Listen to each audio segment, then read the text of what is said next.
আমাদের দেশে যে প্রবলেম, এক রাতে পলিথিন বাদ দাও, এক রাতে বাদ দাও, বিদ্যুৎ বিল বাড়াও, এক রাতে বাড়াও। মানে মনে করেন কথার কথা, এই যে আপনি পলিথিন বাদ দিলেন এক রাতে, এই যে পলিথিনের যে লক্ষ লক্ষ কর্মজীবী আছেন বা ব্যবসায়ী আছেন, হ্যাঁ মানে একটা প্রসেস দিতে হবে তাদেরকে, একটা আপনি পুনর্বাসন করবেন না যান, কিন্তু তাদেরকে একটা সময় দেন। তো আমাদের মাননীয় প্রধান উপদেষ্টা ডক্টর মোহাম্মদ ইউনূস আমাদের অনেক সম্মানের একজন ব্যক্তি, এবং আমরা সবাই সর্বসম্মতিতে, মানে যতজন সম্মতি দেবার মতো একটা জায়গায় ছিলাম 5ই অগস্টে, সবার সম্মতিতে আমরা উনাকে প্রধান হিসাবে, সরকার প্রধান হিসাবে দায়িত্বে নিয়ে আসি, এবং সেখান থেকে উনি আমাদের আমাদের যে আস্থা, যে বিশ্বাস ওনার উপরে ছিল, সেই আঙ্গিকেই উনি প্রত্যেকটা কর্মকাণ্ড পরিচালনা করেছেন। সো আমরা অত্যন্ত আনন্দিত এই পর্যন্ত।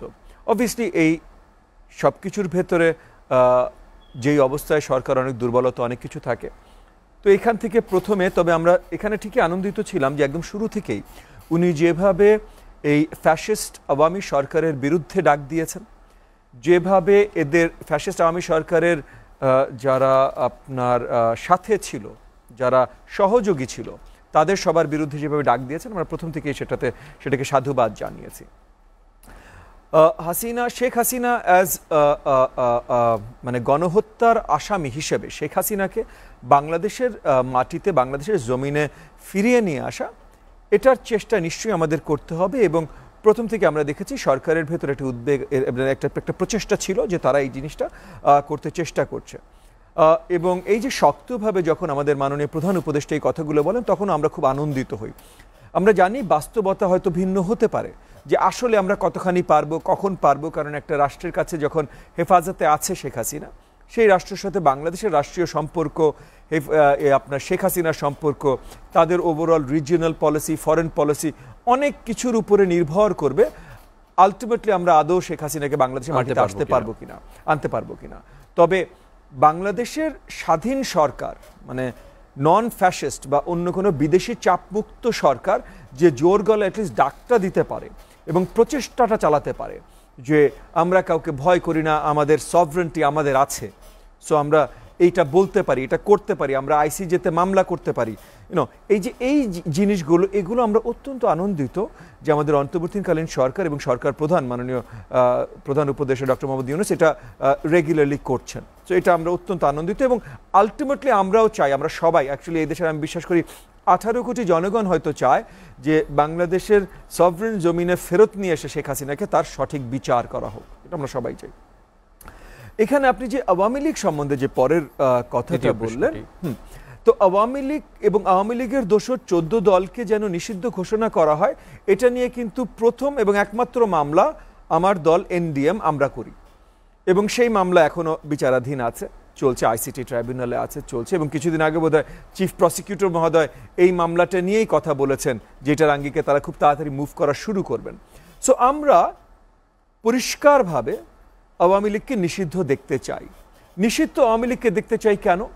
কারণ পুরনো দিনের কথা, গত 15.5 বছর আওয়ামী লীগ একটা সংগঠন হিসাবে, রাজনৈতিক সংগঠন, যে কোনো সংগঠন বলে, একটা সংগঠন হিসেবে পরিষ্কার দেখিয়েছে যে প্রথমে তারা গণতন্ত্র বিরোধী কাজ করে এবং বিশ্বাস করে, শুধু কাজ না, বিশ্বাস করে। তারা দেশের সার্বভৌমত্ব একটা চ্যালেঞ্জের মুখে নিয়ে আসে, এবং এটা তাদের বিশ্বাসের অংশ। সো এবং তারা ফ্যাসিস্ট একটা রাষ্ট্র ব্যবস্থায় বিশ্বাসী। তো এই তিনটা জিনিস যেই জায়গাটাতেই আমরা পাবো, যেমন এই যে এর আগে দ্বিতীয় বিশ্বযুদ্ধের আগে ইটালি, জার্মানি, এই জায়গাগুলোতে ছিল, এবং এই জায়গাগুলোতে যেই দলগুলো নিয়ে এসেছিল সেই দলগুলোতে ওখানে নিষিদ্ধ ঘোষণা করা হয়েছে। সো একই কারণে বাংলাদেশের মাটিতে আমরা আওয়ামী লীগকে নিষিদ্ধ ঘোষণা করতে চাই বা দেখতে চাই। এগেন আইনি প্রক্রিয়ায়, জাস্ট আমি চাই বললেন না, আইনি প্রক্রিয়া, তার জন্য কিন্তু আমরা শুধু কথা বলিনি, আমরা মামলা দায়ের করেছি। এখন মাননীয় প্রধান উপদেষ্টা যে কথাটা বলেছেন, উনি অবভিয়াসলি অনেক স্বনামধন্য সম্মানী ব্যক্তিত্ব, এবং 18 কোটি মানুষ কি চায় সেটা অনুভব করতে চেষ্টা করে উনি কথা বলবেন। সো উনি কথাটা কি বলেছেন একটু ভালো করে যদি আপনি খেয়াল করেন, উনি কথাটা বলেছেন যে রাজনৈতিক দলগুলো বা প্রধান রাজনৈতিক দলগুলো যদি এইরকম চায়, তাহলে আমরা তাদের চাওয়ার বিরুদ্ধে যে কাজ হয়তো করব না। এই কথাটা উনি মেনশন, মানে মিন করেছেন। আমি যে বড় দাগে যেমন হয়েছে, বিএনপি যেহেতু সবচেয়ে বড় রাজনৈতিক দল এখন বাংলাদেশ, তারা তাদের অবস্থান জানিয়ে দিয়েছে। হ্যাঁ, এখন বিএনপি তাদের অবস্থান জানিয়ে দিয়েছে, এইটাও আসলে আমি পরিষ্কার মানতে রাজি না। বিএনপি এই বিষয়ে তারা বলেছেন, তারাও কিন্তু কিছু দূর বলেছেন যে জনগণের যেটা দাবি এইভাবে তারা বলেছেন। এখন বিএনপি বা এনডিএম বা জামাতে ইসলাম যার কারো কথা যদি শুনতে হয়, আপনার এক পর্যায়ে তো নির্বাচন দিতে হবে, তারা জয়ী হয়ে আসবে, তারপর তারা সরকারের এই ডিসিশনগুলো নেবে। আর তা না হলে অনেকের কথা একসাথে শুনতে হবে, এবং অনেকের কথা যদি একসাথে শুনতে হয় তাহলে শুধু শোনা না ভাই, কি কারণ যেমন মনে করেন আপনি বললেন এখন যে বিএনপি বলেছে আওয়ামী লীগকে নিষিদ্ধ ঘোষণা করা যাবে না। এক নম্বর বিএনপি বলেনি এটা, বাট সেটা ভিন্ন কথা। আপনি বলছেন বিএনপি বলেছে নিষিদ্ধ ঘোষণা করা যাবে না, তাই আমি ঘোষণা করব না। কিন্তু বিএনপি আসলে যে কথাটা বলেছে যে তাড়াতাড়ি নির্বাচনের রূপরেখা দেন, এইটা নিয়ে তো কেউ কথা বলছে না। তাহলে আসলে যে কথাটা ওই দলটা বলেছে এবং যেটা বিএনপির সাথে এনডিএম আমার দল আমরা একমত, এবং শুধু আমার দল না, বেশিরভাগ রাজনৈতিক দল যারা আসলে বাংলাদেশের জনগণের জন্য রাজনীতি করে, ফ্যাসিস্টদের সাথে না, তারা সবাই কিন্তু একই কথা বলেছেন যে রূপরেখাটা দেন। রূপরেখাটা আপনি দিলে, রোডম্যাপটা আমরা দিলে তারপর পর্যালোচনা হবে যে রূপরেখায় যে সময়টা দিয়েছেন সেটা যৌক্তিক সময় কিনা, বাড়ানো উচিত কিনা, কমানো উচিত কিনা। একটা জিনিস জাস্ট পরিষ্কার করি যে যার জন্য আমি আপনাকে কিন্তু প্রথমেই বললাম যে এই যে বলা হচ্ছে বিএনপি চায় না, বিএনপি কোনো মানে পরিষ্কার স্টেটমেন্ট দেয়নি যে না আমরা দাবি জানাচ্ছি আওয়ামী লীগকে যেন নিষিদ্ধ ঘোষণা করা না হয়। এটা বিএনপি করেনি। আমরা অনেক কিছুতে আমরা একসাথে কাজ করি, কারণ গত অনেক বছর আমরা একসাথে আন্দোলন করেছি। সো তাদের কোনো পরিষ্কার স্টেটমেন্ট থাকলে সেটা আমরাও জানি। সো এটা কারোর মানে বাংলাদেশ জামাত ইসলামী বলেন, বিএনপি বলেন, এনডিএম বলেন, কারোর এরকম কোনো পরিষ্কার স্টেটমেন্ট আসেনি যে আমরা নিষিদ্ধ দেখতে চাই না। কেউ বলতেই পারে যে আইনি প্রক্রিয়া হওয়া উচিত, যেমন আমরা আইনি প্রক্রিয়া দেখতে চাই, এবং তার জন্য কিন্তু আমরা মামলা করেছি যে আইনি প্রক্রিয়া যদি নিষিদ্ধ হয়। বাংলাদেশ জামাত ইসলাম বলেছে আমরা সবাই পুরনো কথা ভুলে যে নতুন আঙ্গিকে কাজ করি। এর মানে না ভাই যে যারা গণহত্যা করেছে তাদেরকে ক্ষমা করে দাও। সো মানে এক একজন এক এক আঙ্গিকে কথা বলছে, এবং সবাই সবার কথাবার্তাগুলো আমরা এরকমই দেখতে চেয়েছি যে নতুন বাংলাদেশ গড়ব, ঐক্যতার ভিত্তিতে গড়ব, কোনো ধরনের বিষাদ, কোনো ধরনের ভেঞ্জেন্স এটার ভিত্তিতে গড়ব না। সো সবার ভাষাগুলো এরকম, এটাকেও আমি সাধুবাদ জানাই। কিন্তু এইটার মানে কিন্তু এইটা না যে এরা সবাই পরিষ্কার করে বলছে আওয়ামী লীগকে নিষিদ্ধ দেখতে চাই না, এটা কেউ বলেনি এই পর্যন্ত। এইটা শুধু আমি পরিষ্কার করছি। প্রথমত আপনার মানতে হবে যে আমরা সবাই তো এক্স্যাক্ট সেম বিশ্বাসে বিশ্বাসী না। আমাদের এক একজন এক ধরনের বিশ্বাস আছে। কেউ এক্সট্রিম ডানপন্থী, কেউ এক্সট্রিম বামপন্থী, কেউ হালকা ডান, কেউ হালকা বাম, কেউ সেন্ট্রিস্ট। আমাদের সবার চিন্তাধারা ভিন্ন। আমরা সবাই দেশকে ভালোবাসি, এই জায়গাটায় আমরা এক, এবং সেই কারণে সবাই একত্রিত হয়েছি ফ্যাসিস্ট হাসিনা সরকার পতন ঘটাতে। কিন্তু আমাদের বিশ্বাস অনেক ভিন্ন। মানে দেশকে ভালোবাসি, এটা হলো আমাদের ঐক্যর জায়গা, কিন্তু দেশ কিভাবে সামনে ভালো হতে পারে এটার বিশ্বাসের জায়গা এক একজনের ভিন্ন। একই সাথে নির্বাচন আসলে আমরা সবাই তো একসাথে নির্বাচন করব না। আমার মার্কা সিংহ, আর কারোর মার্কা ধানের শীষ, কারোর মার্কা আপনার দাড়িপাল্লা, তো সবাই তো ভিন্ন মার্কায় নির্বাচন করব। সে নির্বাচনের ক্ষেত্রে আমরা একে অপরের কম্পিটিটরও হব, মানে প্রতিদ্বন্দ্বী হব। প্রতিদ্বন্দ্বী হলেই যে আমাদের সুসম্পর্ক থাকতে পারে না তা না, কিন্তু প্রতিদ্বন্দ্বিত। সো এই জায়গাটা থেকে আমরা সবাই কিছু দূর যে একটু আলাদা হয়ে যাব সেটা সারপ্রাইজিং কিছু না, এটাই হওয়ার কথা ছিল। তবে সরকারের কথায় যদি একটু আসি, সরকারের ভেতরে যেহেতু বৈষম্য বিরোধী ছাত্র আন্দোলনের নেতৃত্ব আছে, আমরা দেখেছি 3 জন ছাত্র নেতৃত্ব থেকে 3 জন এখন আপনার উপদেষ্টা পর্যায়ে আছে। তো তারা দেখেন একটা জিনিস কি, আমরা এটা যে কোনো মন্ত্রী, প্রধানমন্ত্রী বা যাকেই হোক কোনো সময় হলে আমরা নিন্দা জানাই যখন তারা দেশের এই যে মন্ত্রী বা প্রধানমন্ত্রীর দায়িত্বে এসে দল নিয়ে কথা বলে। মানে আপনি যখন দেশের সরকারের দায়িত্বে গেছেন তখন সরকার একটা ইউনিট, এই ইউনিটের বাইরে কথা বলা উচিত না। হ্যাঁ, এই ইউনিটের বাইরে কথা বলা উচিত না। সো আমাদের যেমন মনে করেন তরুণ উপদেষ্টা আছে নাহিদ, বা উনাকেও আমি প্রবীণ বলবো না, মানে রাজনীতিতে খুবই তরুণ, বাট এনিওয়ে অনেক জ্ঞানী বিজ্ঞ ব্যক্তি, ডক্টর আসিফ নজরুল। তো উনারা কিন্তু একসাথে সরকারের অংশ হিসেবে ওনারা যখনই জনগণের প্রতি কোনো বক্তব্য রাখেন, সেই বক্তব্যটা যেন একটার সাথে আরেকটা সাংঘর্ষিক না হয়, এটা অত্যন্ত গুরুত্বপূর্ণ সরকারের স্টেবিলিটি বজায় রাখবার জন্য, এবং জনগণের ভেতরে বা আমাদের সবার ভেতরে সরকারের প্রতি অটুট বিশ্বাস এইটা বজায় রাখবার জন্য।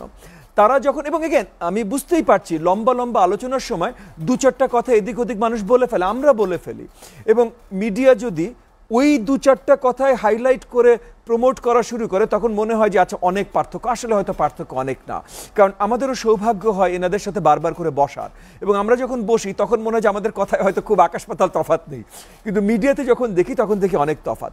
তো এই জায়গাটায় হয়তো আমি আশা রাখবো যে সামনে তারা একে অপরের সাথে আরও বেশি আলোচনা করে এই কথাগুলো বলবেন। তবে এখানে আমরা দেখেছি যে বৈষম্য বিরোধী ছাত্র আন্দোলন বাইরে থেকে ইতিমধ্যে সরকারের সমালোচনা শক্তভাবে করা শুরু করেছে। এগেন, সরকারের সমালোচনা করা কোনো খারাপ জিনিস না, আমাদের সরকার, আমরা সমালোচনা করব। আমরা যদি কোনো কিছু মনে করি ভুল ত্রুটি, সেটা আমরা বলবো, তারা শুধরে নেবে। যদি ভুল ত্রুটি সেটা না হয়ে থাকে, অন্য কেউ বলবে এটা ভুল ছিল না, তারা শুধরাবে না। কিন্তু এই সমালোচনাটা অত্যন্ত গুরুত্বপূর্ণ। কিন্তু বৈষম্য বিরোধী ছাত্র আন্দোলন এবং জাতীয় নাগরিক কমিটি, যেটা বৈষম্য বিরোধী ছাত্র আন্দোলনের একটা এক্সটেনশন, তারা বেশ কিছুদিন ধরে খুব শক্ত সমালোচনা করা শুরু করেছে সরকারের। এর মধ্যে কিছু সমালোচনা আছে যেগুলোর সাথে আমরাও একমত। সেই জায়গা থেকে হয়তো আমি সাধুবাদ জানাই যে এই সমালোচনাগুলো সরকারের শোনা দরকার। আবার কিছু জায়গা আছে যেখানে আর কি তারা তাদের জায়গা থেকে, সরকারের অংশীদারিত্ব থেকেও সরকার একটু বিরোধী কথা বলছে, ইন দ্য সেন্স যে সরকারের যে দায়িত্ব বা দায়িত্ব হওয়া উচিত, মানে কিছু আছে না প্রিন্সিপলস, এই প্রিন্সিপলসের বিরুদ্ধে যে কথা বলা। যেমন মনে করেন আমাদের গাইডিং প্রিন্সিপল হলো গণতন্ত্র, জনগণের অধিকার। তো গাইডিং প্রিন্সিপল যদি হয় গণতন্ত্র, জনগণের অধিকার, তাহলে প্রত্যেকটা টার্গেট থাকতে হবে জনগণের হাতে জনগণের অধিকার ফিরিয়ে দেবার টার্গেট। তো এই টার্গেটে আমাদের বিজ্ঞ উপদেষ্টা মণ্ডলীর সদস্য জনাব আসিফ নজরুল, আইন উপদেষ্টা, যে কথাটা বলেছেন যে কিছু জরুরি সংস্কার, প্রয়োজনীয় সংস্কার করে তারপর নির্বাচন, এবং এটা আমরা পুরোপুরি মানতে একমত যে সঠিক নির্বাচন দিতে হলেও কিছু সংস্কার এখন প্রয়োজনীয়, মানে হঠাৎ করে জাস্ট নির্বাচন ডাকলে হবে না। তো এই যে এই সংস্কারের অংশ হিসেবে কিন্তু নতুন নির্বাচন কমিশন খুব শীঘ্রই গঠিত হতে যাচ্ছে। সার্চ কমিটির নতুন সার্চ কমিটি হয়ে গেছে, তাদের দায়িত্ব যেহেতু নির্বাচন কমিশন গঠন করে, এটা খুব শীঘ্রই গঠিত হতে যাচ্ছে। নির্বাচন কমিশন যেই মুহূর্তে গঠিত হবে, তাদের কিন্তু একমাত্র, মানে তাদের প্রথম দায়িত্ব ইমিডিয়েট নির্বাচনী রোডম্যাপ ঘোষণা করা।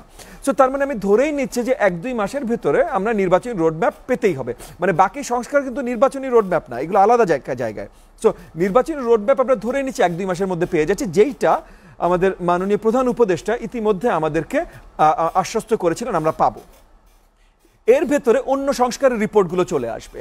এই সংস্কারের রিপোর্টগুলো চলে আসলে মাননীয় প্রধান উপদেষ্টা আমাদেরকে যে আশ্বাসটা দিয়েছিলেন যে এই রিপোর্টগুলো চলে আসলে আমাদের সাথে বসবেন, যে এগুলোর কতগুলো, মানে প্রথম উনি যেভাবে প্লেস করেছিলেন যে আমরা সবাই একটা সম্মতিতে আসবো যে এগুলো সবগুলোতে আমরা এগ্রিড কিনা, সবাই সম্মিলিতভাবে কনসেনসাস তৈরি করা, এবং এগ্রিড হলে তারপর আমরা আলোচনায় বসবো। আমাদের কিন্তু ফাউন্ডিং ডকুমেন্টে, মানে ডিক্লারেশনে আমাদের সংখ্যানুপাতিক হারে নির্বাচনের সেটা দেয়া আছে, মানে ডিমান্ডটা দেয়া আছে। পয়েন্টটা হলো যে কোনো নির্বাচনী প্রসিডিওর আস্তে আস্তে আনতে হবে, মানে এক রাতে, মানে আমাদের দেশে যে প্রবলেম, এক রাতে পলিথিন বাদ দাও, এক রাতে বাদ দাও, বিদ্যুৎ বিল বাড়াও, এক রাতে বাড়াও। মানে মনে করেন কথার কথা, এই যে আপনি পলিথিন বাদ দিলেন এক রাতে, এই যে পলিথিনের যে লক্ষ লক্ষ কর্মজীবী আছেন যাদের, বা ব্যবসায়ী আছেন, হ্যাঁ, মানে একটা প্রসেস দিতে হবে তাদেরকে, একটা, আপনি পুনর্বাসন করবেন না যান, কিন্তু তাদেরকে একটা সময় দেন তো, যে আচ্ছা 1 বছর সময় নিয়ে আমরা এটা ফেজ আউট করবো, আপনাদের হাতে 1 বছর সময়, নিজেরা নতুন ব্যবসা খুঁজে নেন, নিজেরা নতুন চাকরি খুঁজে নেন, না কালকে থেকে বন্ধ। তো এই যে এই প্রবলেমগুলো, তো আপনি নির্বাচনী সিস্টেমও কিন্তু আপনি রাতারাতি চেঞ্জ করতে পারবেন না, এবং যখন চেঞ্জও করবেন আপনার ফেজ আউট করতে হবে, মানে আস্তে আস্তে, মানে জনগণ কোনটা নিচ্ছে। যেমন মনে করেন এই যে আনুপাতিক হারে নির্বাচন, পৃথিবীর যতগুলো দেশে এটা আছে, যতগুলো দেশে আছে, 17খানেক মতো দেশে আছে, যতগুলো দেশে এটা আছে, এর মধ্যে বেশিরভাগ দেশে শুধু এইটা একসাথে না, শুধু এইটা না, একসাথে আমাদের যে ফার্স্ট পাস দ্য পোস্ট এইটাও আছে। এবং এক একটা দেশে এক একটা, কোনো জায়গায় 50% 50%, কোনো জায়গায় দুটো ডিফারেন্ট বাই ক্যামেরাল পার্লামেন্ট, দুইটা জায়গায় ভিন্ন, কোন জায়গায় একটা পার্লামেন্টে ভাঙাভাঙি, কোন জায়গায় দুটো পার্লামেন্টে ভাঙাভাঙি, এবং প্রত্যেকটা দেশের সিস্টেম ওই দেশের প্রেক্ষাপট বুঝে ওদের গণতান্ত্রিক এক্সপেরিমেন্টেশনের মাধ্যমে ওদের এখানে সবচেয়ে ভালো কি কাজ করবে, তারপর সেটা নিয়ে সেটেল করা। তো আমাদের এখান থেকেও কিন্তু শিক্ষা নেওয়া দরকার, যে আমরা রাতারাতি বলবো আনুপাতিক, রাতারাতি বলবো এইটা না, আমাদের অবকাঠামো, জি। সো আমাদের, এবং জনগণের বুঝতেও তো সময় দিতে হবে, রাজনৈতিক দলদের যারা ক্যান্ডিডেট নির্বাচন করবে এদের সবাইকে বোঝার সময় দিতে হবে, পলিটিক্যাল কালচারটাও বুঝতে হবে আমাদের, এবং সাথে সাথে আমরা চেয়েছি আমাদের ফাউন্ডিং ডকুমেন্টে, অন্য সবাই 2 বছর আগে কথা বলা শুরু করেছে, আমরা যখন দল গঠন করেছি তখন থেকে এটার কথা বলছি, কিন্তু এটার বাস্তবতায় আসতে হবে তো, যে একই সাথে এখন আপনি যদি এটা দিতে চান, প্রথমত তো আপনার সংবিধান এটা চেঞ্জ করতে হবে, তো সংবিধান চেঞ্জ করার দায়িত্ব তো আগে পেতে হবে, এবং সংবিধান তো আমরা বিশ্বাস করি নির্বাচিত সরকারের দায়িত্ব ছাড়া সেটি সম্ভব নয়। মতামত দিচ্ছেন নেক্সট নির্বাচন কোনোভাবেই আনুপাতিক হারের নির্বাচন হতে পারছে না, ইভেন দো বাকি সব দলের আগে এনডিএম আনুপাতিক হারে নির্বাচন চেয়েছে এবং এখনো চায়, কিন্তু বাস্তবিক হতে হবে। অবাস্তবিক কথাবার্তা কর্মকাণ্ড যেই কিন্তু দেশের বারবার এরকম বেহাল অবস্থা আমরা ঘটাই। এনডিএম এর স্ট্যান্সটা আমি ফার্স্টে পরিষ্কার করি, তারপর ওভারঅল জিনিসটা নিয়ে একটু কথা বলি। প্রথমত এনডিএম এর স্ট্যান্সটাই হলো যে আমরা যেই চেঞ্জটাই করব একটা কনসেনসাস তৈরি করে এই চেঞ্জটা করতে হবে। যদি আমরা জনগণ, রাজনৈতিক দল তাদের কাছ থেকে কন্টিনিউয়াস ফিডব্যাক পাই যে আসলে আরও ছোট টার্ম আরও ভালো হবে, তাহলে ছোট টার্মে যাওয়া এনডিএম বিশ্বাসী। আর এখন মনে করেন এই যে কথাগুলো হচ্ছে, একটা কারণ হতেই পারে এটা নিয়ে, যেহেতু একদম রিসেন্টলি এই আলোচনাটা হয়েছে, মানে মাননীয় প্রধান উপদেষ্টার কথাটাও বলেছেন গত পরশু, এটার ফিডব্যাক এসছে গতকাল, তো আমরা পার্টি পর্যায়ে আসলে এটা নিয়ে আলোচনা করিনি, এবং বিএনপির সাথেও আসলে আমরা বন্ধু প্রতিম দল হিসেবে আমরা এটা নিয়ে আলোচনা করিনি। তবে আমি ধরে নিতেই পারি যে যেই পয়েন্টটা আমি একটু আগে করছিলাম, যে কোনো বদল আনতে হলে তো সেটা কনস্টিটিউশনে আনতে হবে। তো নেক্সট পার্লামেন্ট 4 বছরের জন্য হতে পারবে না, চেঞ্জ এসে নির্বাচিত হয়ে তারপর নতুন আপনার সংযোজন আসবে আপনার সংবিধানে, যে পার্লামেন্টের বয়স মেয়াদ 4 বছর হবে, এবং সেইটা তখন সংসদ ডিসাইড করতেই পারে যে এই যে আগামী নির্বাচনের রেট্রোঅ্যাক্টিভলি যে এই সরকারটাও 4 বছরের হবে। বাট এই মুহূর্তে এইটা করা, আমরা অন্য কাউকে সংবিধান নিয়ে কাটাছেড়া করবার একটা পারমিশন দিয়ে দিচ্ছি যদি আমরা এটাতে রাজি হই, এই জিনিসটা থাকতেই পারে। এবং একই সাথে মাননীয় প্রধান উপদেষ্টা, মানে ওনাকে অনেক সময় যেটা হয়, এর আগেও ওনাকে মানে একটা প্রশ্ন করা হয়েছে, উনি সোজা সাপটা সুন্দরবনে উত্তর দিয়েছেন, কিন্তু উত্তরটাকে মিসরিপ্রেজেন্ট করা হয়েছে। সো ওনাকে এর আগে একবার জিজ্ঞেস করেছিল আপনি নির্বাচন করবেন কিনা, তো উনি সোজা সাপটা, আমি তো রাজনীতিবিদ না, আমি তো নির্বাচন করব না, সিম্পল আনসার। তো একইভাবে কিন্তু প্রশ্নটাই কিন্তু অপ্রত্যাশিত, মানে এটা নিউজের জার্নালিস্ট যারা করেছে তাদেরকে আমি নিন্দা জানাই এই ধরনের প্রশ্ন তাকে করবার জন্য। একইভাবে উনি বলছেন যে আমরা অনেক ধরনের সাংবিধানিক চেঞ্জ নিয়ে সাজেশন আসছে, তার ভিতরে একটা হলো সরকারের মেয়াদ, নির্বাচিত সরকারের মেয়াদ 5 বছর থেকে 4 বছর। এটা মানে ওয়ান অফ দ্য আইডিয়াস যেটা এসেছে হতে পারে। হ্যাঁ, তখন তাকে হঠাৎ করে আপনারা 4 বছর থাকবে কিনা, তো উনি তো সত্যি কথাই বলেছেন যে না, আমি তো 4 বছর থাকতে চাই না, এর থেকে কম থাকতে চাই। 4 বছর কম মানে 4 মাস না 6 মাস, এটা তো ওনাকে কেউ জিজ্ঞেস করেনি, এবং সেটার উত্তর উনি দেওয়ার কোনো প্রয়োজনীয়তা বোধ করেনি, এবং রাইটফুলি সো। কারণ সব জায়গায় যে আলোচনাটা হচ্ছে যে রোডম্যাপটা আসবে, সেই রোডম্যাপের আদলে নির্বাচনের সময় নির্ধারণ হবে। তো রোডম্যাপ আগামী 1-2 মাসের ভিতরে আমরা প্রত্যাশা করছি, তাহলে এখন উনি কিভাবে বলবেন? সোনার বলারও কথা, 2 মাস পরে যদি রোডম্যাপ না আসে তখন নিশ্চয়ই একটু শক্ত আলোচনা হতে হবে। কারণ এগেন আমি আপনার এই শোতেও এর আগে বলেছি যে কোনো একটা কাজ যদি আপনি সঠিকভাবে করতে চান, তাহলে ডে 1-এ কাজের টেন্টেটিভ প্ল্যানটা আপনার প্রকাশ করতে হবে, যে আমার প্ল্যান যে আমি 3 মাসের মধ্যে এইটা, 6 মাসের মধ্যে এইটা, 9 মাসের মধ্যে এইটা, 1 বছর শেষে আপনার বাড়ি বানানো হয়ে গেছে, শেষ। প্রথমত মানে উনার স্পিচটা যিনি লিখেছেন আই এম শিওর অত্যন্ত জ্ঞানী এবং অভিজ্ঞ ব্যক্তি, সো উনি মেটাফোরে গেছেন, কারণ উনি আসলে সত্যিকার অর্থে এক্স্যাক্ট সময়টা বলতে পারছেন না, তার জন্য উনি মেটাফোর ব্যবহার করেছেন। মেটাফোর আরও 100টা ব্যবহার করা যেত, উনি ট্রেন এবং রেল লাইন ব্যবহার করেছেন, কিন্তু শেষে কিন্তু কথাটা পরিষ্কার করেছেন যে রাজনৈতিক দলগুলোর সাথে আলোচনা এবং তাদের ঐক্যমতের ভিত্তিতে সময়গুলো নির্ণয় করা হবে। সো এখানে কিন্তু মানে আমাদেরকে যে কথাগুলো বলা হয়েছে এবং আমাদের যে বিশ্বাস এবং যে আশ্বাস নিয়ে আমরা আছি, তার পরিপন্থী কোনো কথাই কিন্তু উনি ওনার বক্তব্যে বলেননি। উনি এক্স্যাক্ট টাইম পরিষ্কার করতে পারেননি, তার জন্য মেটাফোর ব্যবহার করেছেন। আচ্ছা, কিন্তু এখানে ঐক্যমত নিয়ে একটা কথা হচ্ছিল, ঐক্যমতের কথা আসে। আপনি বলছিলেন যে এটা কি সম্ভব, সবার ভিন্ন বিশ্বাস, সো অন্তর্বর্তীকালীন সরকার সবাইকে এক জায়গায় ঐক্যমতে আনতে পারবে? আমি আপনাকে বলছিলাম যে না, নিশ্চয়ই আমি মনে করি আনতে পারবে। কারণ কি? কারণ বড় দাগে আপনার চিন্তা করতে হবে, মাইনিউট ডিটেইলসে আমাদের প্রত্যেকটা দল ভিন্ন মতামত দেবে। কারণ যদি সব সেম মতামত হতো, তাহলে বিশ্বাস সেম হতো, তাহলে ভিন্ন দলই হতো না, একটা দল হতো, ঠিক না? তো ওই বাকশাল তো আমরা চাই না, আমরা তো আসলে চাই ভিন্ন মতামত।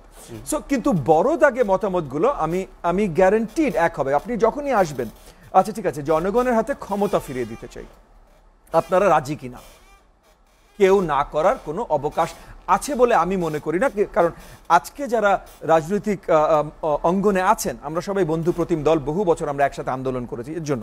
সো তাদের সবার সাথে আমার যা পরিচিতি, তাদের সম্বন্ধে আমি যা জানি, আমি শক্তভাবে বিশ্বাস করি যে কেউ এখানে কোনো বিরোধিতা করবে না। আচ্ছা, বড় দাগে এই সংস্কারগুলো, এই ধরনের সংস্কারগুলো দরকার, আপনারা রাজি কি নারাজ? এখানে আমি মনে করি কেউ এটার বিরোধিতা করবেন না। এখন এটার মাইনিউট ডিটেলসগুলোতে যখন আসবে তখন অবভিয়াসলি আলোচনা আসবে যে ঠিক আছে আপনি পার্লামেন্ট দিয়ে দেন, পার্লামেন্টে যে মাইনিউট ডিটেলস যে নির্বাচন ব্যবস্থায় আমাদের চেঞ্জ আনতে হবে, চেঞ্জের 10টা পসিবল ওয়ে আছে।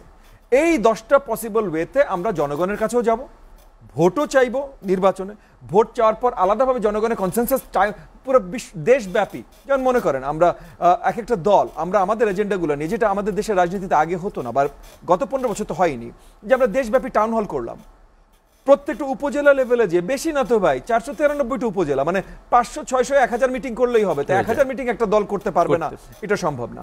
সো 500, 600, 1000 মিটিং করে আমরা জনগণকে জানালাম, আমরা ফিডব্যাক নিয়ে আসলাম, ফিডব্যাক নিয়ে এসে সেই ফিডব্যাকের ভিত্তিতে যদি আমরা নির্বাচিত হই তাহলে আমরাও তো জানি ভাই জনগণ কি চায়, ঠিক না? সো এরকম কনসেনসাস বিল্ডিং আমাদের করতে হবে।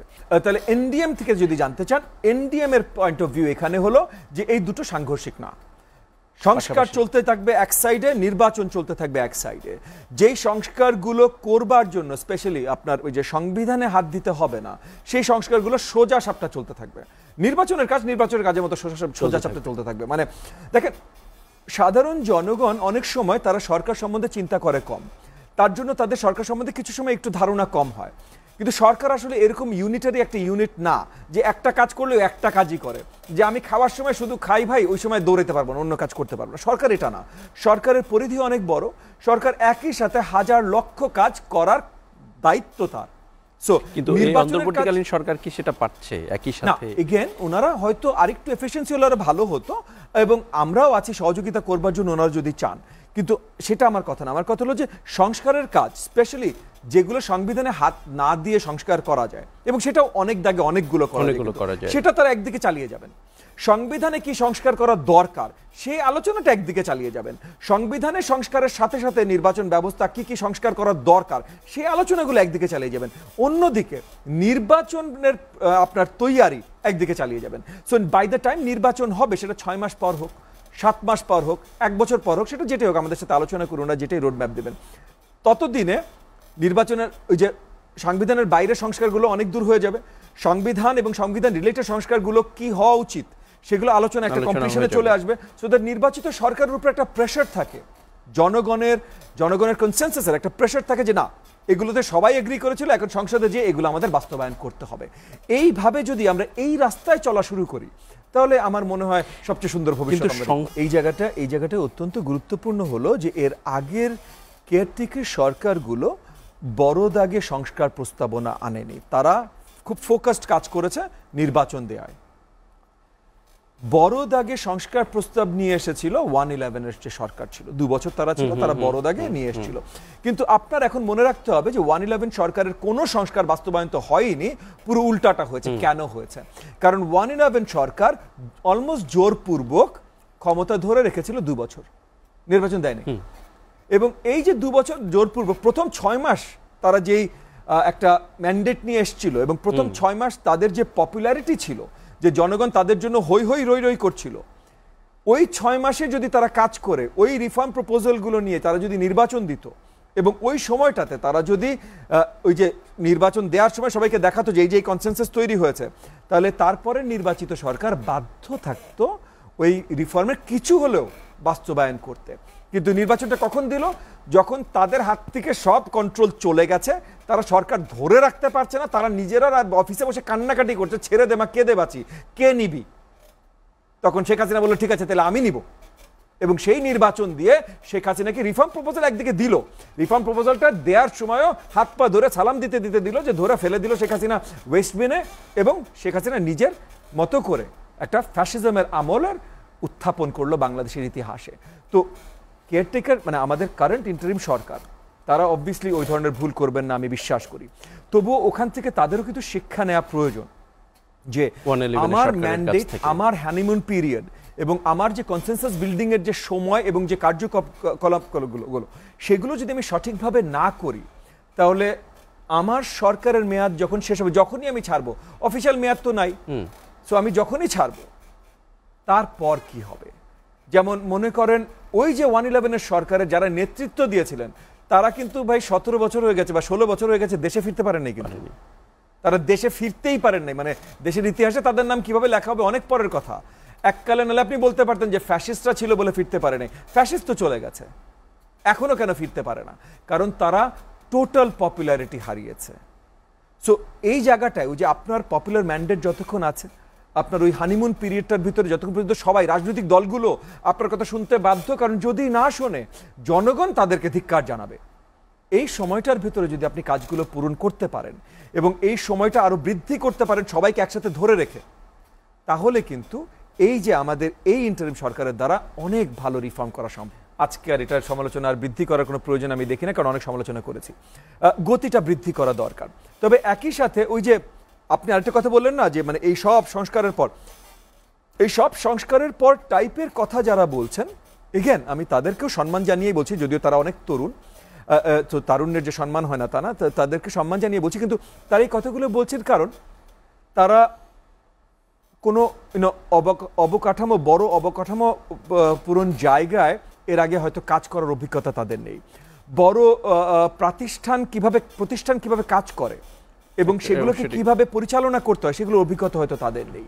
এবং সেই জায়গা থেকে হয়তো কিছু দূর অভিজ্ঞতার অভাবের কারণে তারা এক ধরনের কথা বলতে পারেন, যেটা যাদের আরেকটু বেশি অভিজ্ঞতা আছে তারা ওটা বলতে ভয় পাবেন, কারণ এইভাবে আসলে কাজ করে না জিনিসপত্র।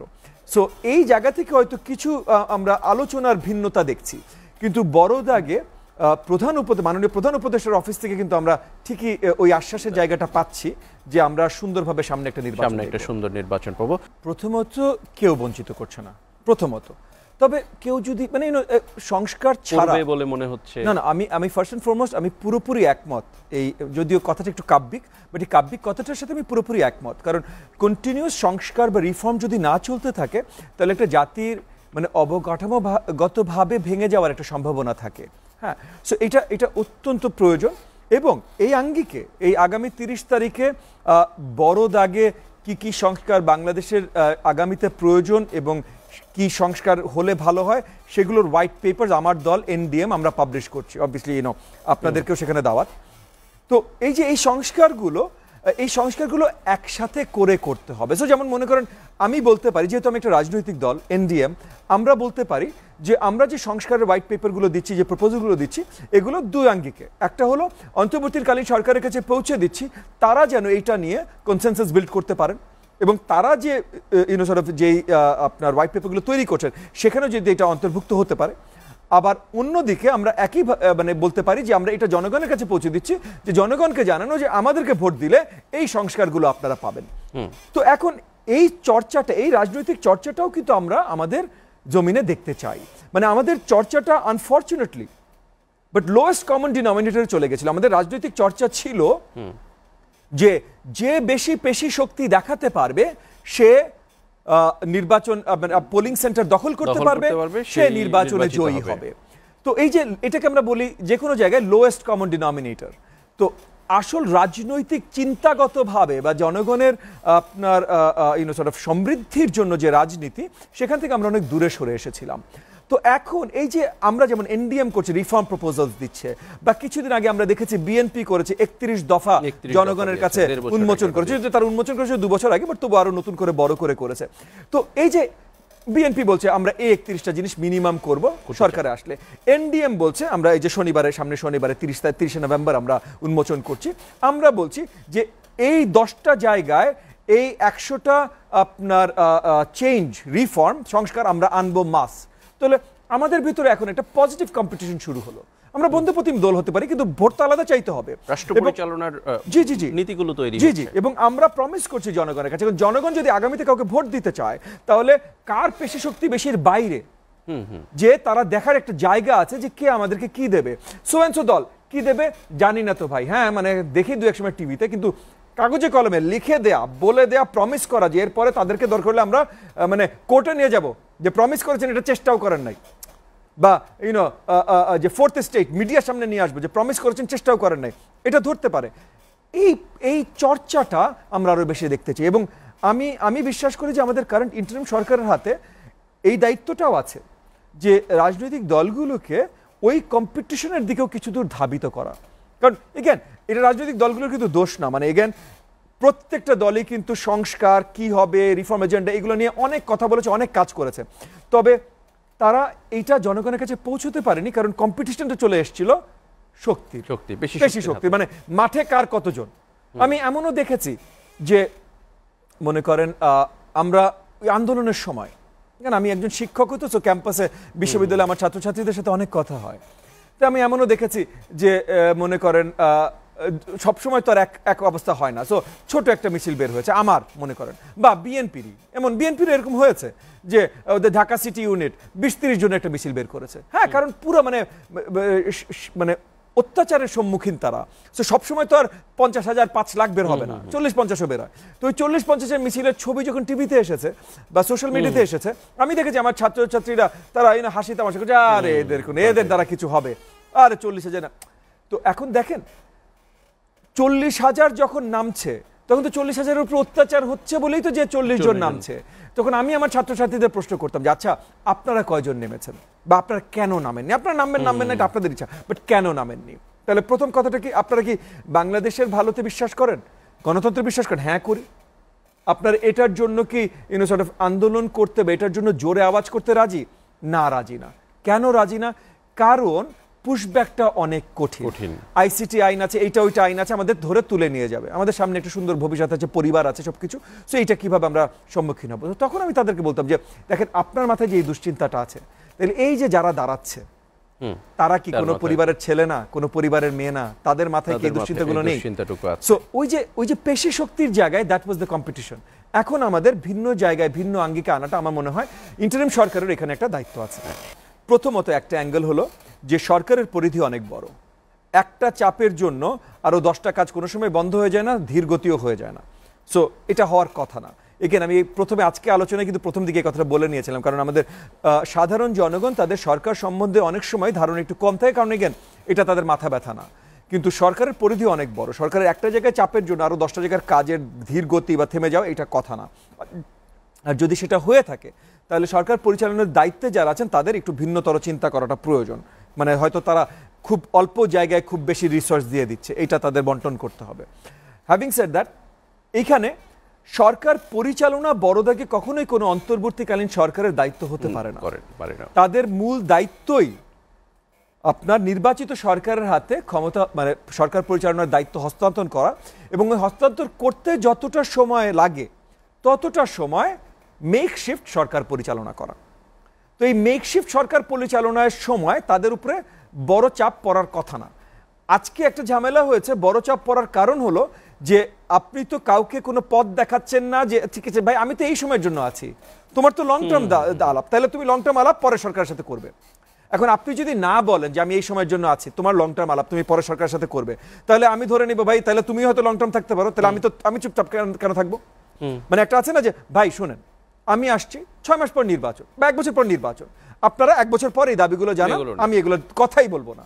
হ্যাঁ, আপনি তো এটা বলছেন না, আপনি বলছেন মানে অন্তর্বর্তীকালীন সরকারের সাথে সম্পৃক্ত বেশ কিছু ব্যক্তিত্ব বারবার করে বলছেন সব সংস্কার তারা করবে। তো সব সংস্কার মানেই অনেকে ধারণাই করে নিচ্ছে, এটা অনেক সময়ের ব্যাপার। আর সংস্কারের মধ্যে তো আমার ডিমান্ডও পড়ে, আমি তিতুমির কলেজ, আমার ডিমান্ড সংস্কারের মধ্যে পড়ে। আপনি তো বলছেন সব সংস্কার আপনি করবেন, তাহলে আমি আপনার কাছে চাইবো। আপনি যদি বলতেন নির্বাচিত সংস্কার আসবে, আমার দায়িত্ব শুধু ওইটা, তাহলে তো আমি আপনার কাছে চাইতাম না।